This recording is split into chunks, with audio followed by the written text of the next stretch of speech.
Welcome to Safest Talks, a space where experts share evidence, clinical experience, and practical insights to advance safer, high-quality patient care. In today's episode, we focus on effective communication in perioperative care. This episode is based on Safest Standard CO5, which promotes the implementation of standardized communication practices to reduce barriers, improve teamwork, and strengthen patient safety through effective verbal communication, structured handovers, and communication processes across the perioperative pathway.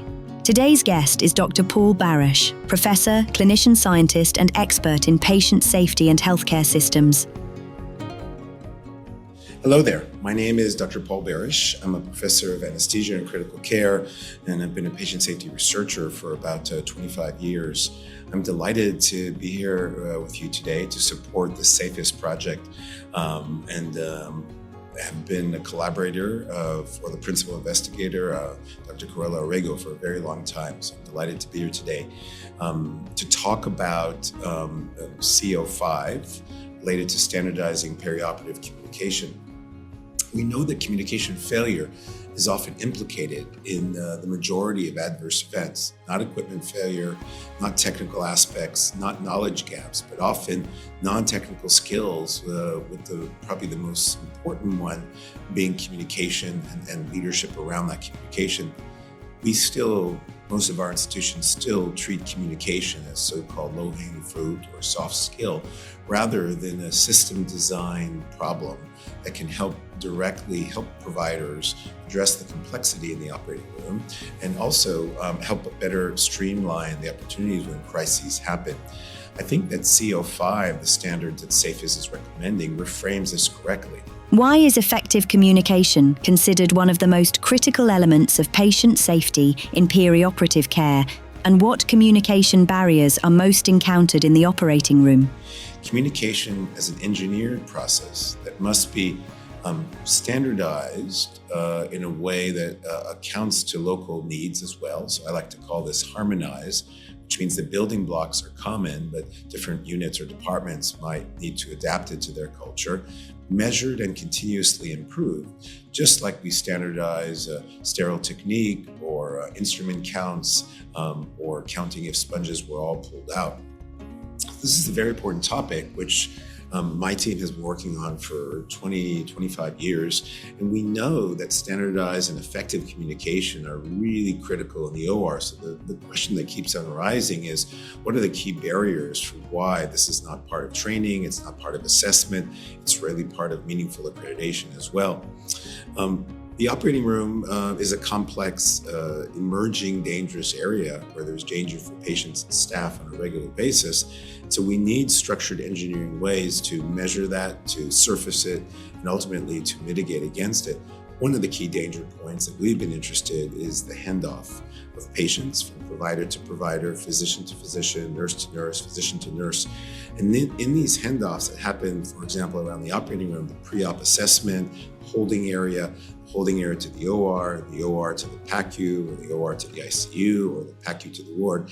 Each of these moments is an opportunity where information degrades, where responsibility changes, assumptions are made by the receiving and transmitting team, and errors tend to be propagated. We like to say that errors are often seeded during the handoff of information. And being more explicit about that process, we know work that we've done in the Netherlands, work that we've done in Spain, work that we've done in Sweden, in England, we were able to show clearly that structured handoffs, like in the European FP7 project, handover project, were able to reduce adverse events, improve satisfaction, and improve overall service. Research on handover science shows clearly each transfer loses 15, 20, 30% of clinically relevant information unless it's actively structured. So the question is, what are structures that are flexible enough to accommodate the local behavioral interest by the individual provider and enough to give information to the next person in the chain of care? We know that communication in the operating room is often degraded by noise, distraction, time pressures, hierarchical gradients between senior nurses, junior nurses, senior surgeon, junior surgeon, anesthesiology attendings versus residents. All these things make it difficult sometimes to lean in, to speak up, so-called psychological danger, and of course the production pressure. We're constantly being pushed to see more patients, to be more timely. All this is being recorded now, and soon recorded on camera, video, audio. All these things have an implicit organizational message that throughout these things, it's important to appreciate it's not just about throughput, but the thoroughness of our care is something that is a clear challenge.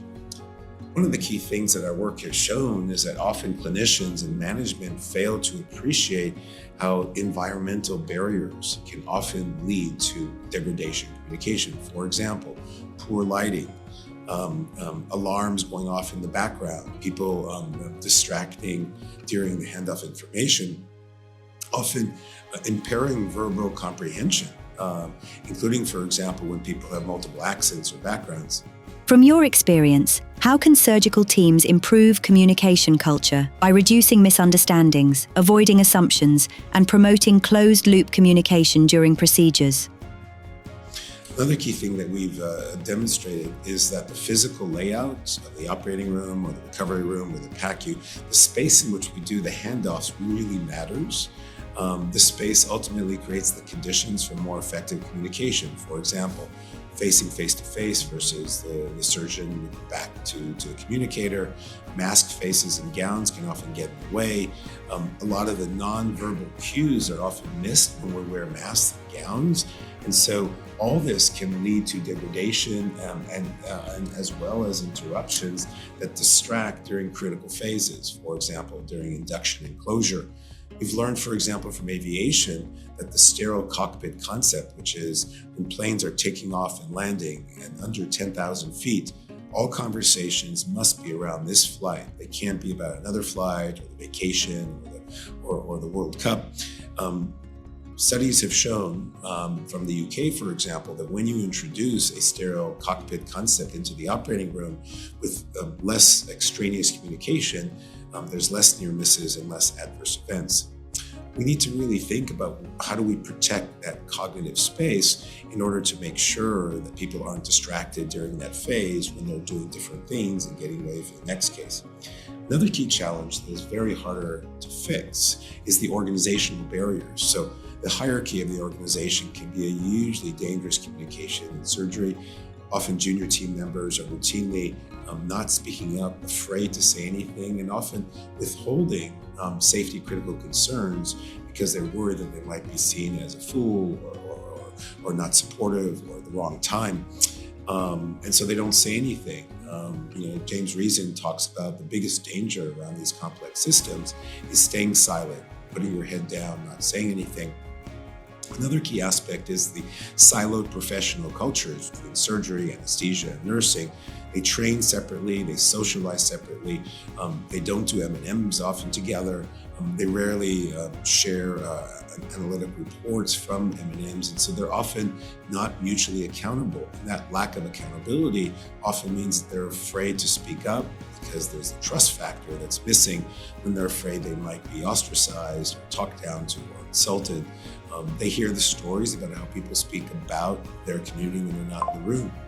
We've learned from analyzing near-miss cases that the information that prevented the event was almost always in the room amongst the people, but someone who often was very junior or was not empowered to speak up. It could be a medical student, could be a junior nurse, or it could be a junior surgical resident. Why are standardized processes such as handovers and surgical safety checklists so important, and how do they contribute to safer teamwork and continuity of care? Another thing that our work has shown is that structured communication tools can be quite effective. One of the most classic ones that we worked on in Team Steps was SBAR. Excuse me. Situation, S, background B, assessment A, and recommendation R. SBAR, which originated from nuclear power and nuclear submarine communication, was adapted for healthcare to reduce cognitive burden on the receiver by making information predictable in structure so people could anticipate what is the next thing they need to hear about. Critical implementation lessons we've learned that SBAR works when it's a daily routine. Not a form to fill out, but it's a way in which the surgeon, the anesthesiologist, and nurse anticipate how communication will be framed. They know how to escalate. They understand that every handoff is an opportunity for degradation. And they also understand that when they raise concerns, somebody will be paying attention and they will not be punished because they call it a problem. Evidence shows from our team and others that SBAR can reduce escalation delays and improve physician-to-physician and nurse-physician communication quality. We like to recommend protocols around structured handovers. So we did this in Project Handover in Europe. Equally, the IPASS project, illness severity, patient summary, action and situational awareness synthesis. So the IPASS, which came out of the Brigham Women's Hospital in the US, particularly in pediatrics, showed and validated in surgical settings that when you use a structured protocol like the WHO surgical checklist, structured around effective shared communication, the power is not just the checklist per se, but the forced multidisciplinary pause it creates where people are invited to say, are you okay? Is there anything you want to add? Is there something we're missing here? We know that checklists can fail when it becomes a recitation ritual rather than a genuine team communication moment. Aviation has taught us that the fidelity of checklists is more important than the standardization of it. And that is to say, making sure that the checklist is an invitation to pause, to ask key questions, to raise comments, not just to follow the tick box exercise, but to actually make sure that we're on the same page and we're developing a situational awareness opportunity. Another key thing our work has shown is so-called closed loop communication. Reading back and verifying, for example, if somebody orders heparin, then the surgeon asks for heparin, then the anesthesiologist says heparin given. This is mandatory in aviation and the military, still inconsistently applied in operating rooms. So we believe that it's very important, particularly for verbal medication orders, that we do dosage confirmations. When we talk about implant specifications, very clear that we speak back. Simple, low cost, highly effective. Protocols are very, very good to do, but there's still barriers, and these barriers are not technical, not financial, they're cultural. What practical strategies or behaviors have you seen successfully improve teamwork, openness, and communication among multidisciplinary surgical teams in high-pressure clinical environments? Another thing we've learned is that briefings and debriefings are key before the team comes together, reducing information and miscommunication, reducing wrong side event opportunities, and improving the overall planning coordination in order to avoid the most important message, which is no surprises. The anesthesiologist does not want to be surprised by the surgeon does not want to be surprised to find out that the patient's on a pressor. The nurse does not want to be surprised by changes in the procedure and only being told after the case starts. Another key thing we've learned is post-case debriefings. We've done 1 to 5 minute debriefings, very brief, very focused. What went well? What did not go well? What do we make sure doesn't happen again? And how best can I support the next case together? Both of these tools, pre and post cases, require trust. Patrick Lencioni talks about trust as an essential for people to feel vulnerable and lean in to be truly committed for the outcomes. This psychological safety requires it not to just be performative, but to be real. So the providers need to feel that there's real safety. There's nobody is trying to make them look funny or embarrass them or set them up for failure. From your experience, what is the biggest challenge in implementing these communication practices and recommendations? And what one action could healthcare organizations take tomorrow to make a meaningful difference? So how do you actually implement these new standards that we're talking about that SAFES is requiring? We know from implementation science that often the gap in changing the outcomes in this case is not a knowledge gap. We have the knowledge. But the gap between knowing and doing, the implementation gap, is often because it's not prioritized. These failures are often not failures of the tool, for example, team steps. They're failures of the context, the leadership, and the reinforcement by management. We can use, for example, the Consolidated Framework for Implementation Research, the CFRIF framework. In that framework, it helps us understand what are the elements that are keeping us from changing our behavior. Is it the culture of the unit? Is it the toxicity of the leaders? Is it the workflow that doesn't fit the expectations, that we don't have time? For example, complex acute trauma care is quite different than ambulatory clinic. So how much of these external environments are important to shape the success of the intervention or not? We know what works in practice. We know that in the VA, they were able to show that a team steps-based model with pre-case briefing and post-case briefing with regular team training was able to reduce mortality in 74 hospitals, over 100,000 patients, by 18%. So mortality was reduced when we had structured pre-case and post-case briefings and debriefings based around a shared mental model around high reliability and surgical best care. We know that we need a local champion, not necessarily the boss, not necessarily the chair, but somebody who's respected, a senior clinician who models this behavior and what is acceptable and accountable on this unit. It's key to integrate this into the existing workflow. Changing workflows is very difficult in these environments. And so these interventions need to be done gradually, and they can't dramatically add to the cognitive workload of the clinicians. And finally, we need to make sure that the measurement that we do is respected, what Carl White calls sense making, that the clinicians understand and respect why we're measuring, how we're measuring, that the measuring is fair and transparent and builds trust, doesn't degrade it. Ultimately, all the things we've talked about, the near-miss reporting, the handoff quality audits, all these things are designed to learn more effectively by supporting the clinicians, not punishing them, not undermining them. And all this is predicated on leadership that models this. That's non-negotiable. When the chief of surgery uses SBAR, when the chief of anesthesia reports their own near misses, people take it seriously. That's key. Let's also, before I wrap this subsection on, is remember that we're also talking about equity here. What do we mean by that? That language barriers and cultural barriers can often be a challenge when you have staff that were trained from very different backgrounds.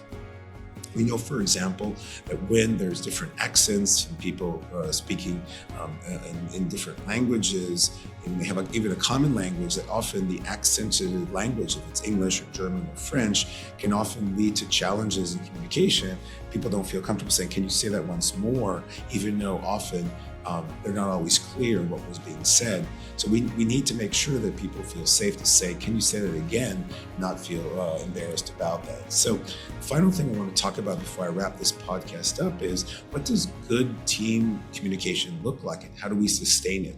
So how do we create high-performing, high reliability communication culture? So we know that means that people will report often, so near misses are high. We know this is a sign of safety, not failure. People trust the system to talk about that. Junior members speak up regularly. People respect when junior members speak up, and handoffs are structured, time protected, and there's time to debrief and say, how well did it go and could we improve next time? And finally, that new technologies, new devices, new EMRs, new robotics, they automatically trigger an audit of communication protocols to make sure, are they appropriate for this new technology? Because how does this technology shape and improve the performance and background?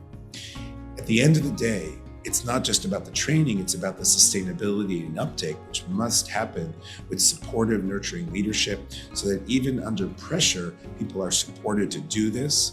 We use simulation to refresh that knowledge, not just the technical skills, but essentially the non-technical skills, where the goal is not just compliance to protocol.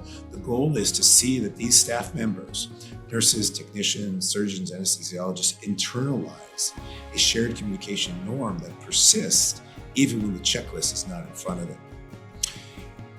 As I close here, I want to share with you that communication is a system design element. It's not up to every individual. It's not a personality problem. It means that we have to think about these handoff opportunities as a time where information is transferred safely, and that the commonality of pathways is not to take away the judgment of a surgeon or a nurse, but it protects the space so they can focus their cognitive attention on other things.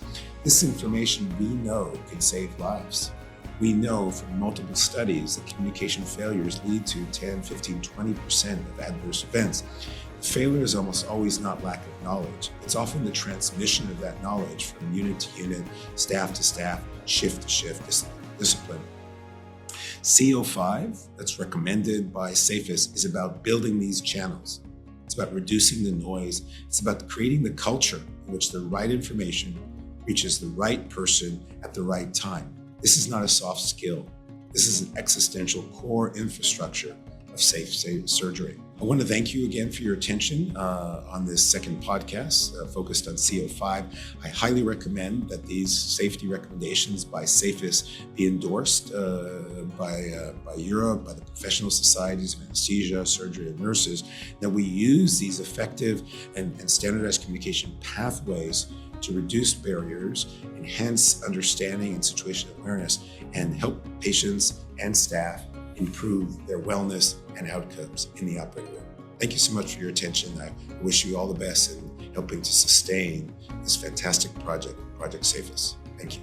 SAFEST is a Horizon Europe-funded initiative dedicated to advancing safer perioperative care through collaboration, innovation, and shared learning.